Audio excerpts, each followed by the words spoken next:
В Минфине наградили победителей конкурсов, направленных на повышение финансовой грамотности населения. Секреты денежки, первой республиканской олимпиады «Опора России» и защиты проектов по предоставлению бюджета для граждан.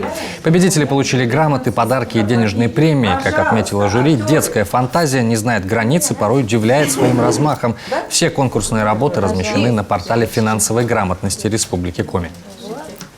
И учитывая, что у нас и маленькие такие участники есть, это наше все-таки подрастающее поколение, да, и я думаю, что действительно надо начинать с самых азов, уметь считать денежку, когда родители тебе выдают на карманные расходы, и ты уже ими самостоятельно распоряжаешься, и ты должен определить приоритеты, что ты конкретно хочешь, может быть, даже и сэкономить. И вот этот конкурс, наверное, участвует, то, что вот мы видим работы, они очень интересны, всегда что-то новенькое мы в них видим. Очень такая обширная фантазия у вас по поводу именно всех финансовых таких вопросов.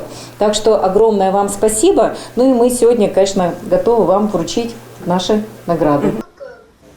В мероприятии приняли участие ребята из удаленных городов и районов. Они видели все происходящее в режиме реального времени и были полноценными участниками встречи. А вот Леня Петров специально приехал с мамой на награждение из Ухты. Участвовать в конкурсе решили во время самоизоляции, когда появилось много свободного времени.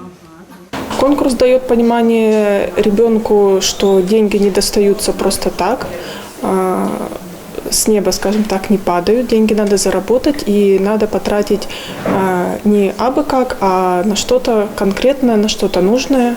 Можно потратить на одежду, на квартиру, на продукты. Можно потратить на книги, на путешествия.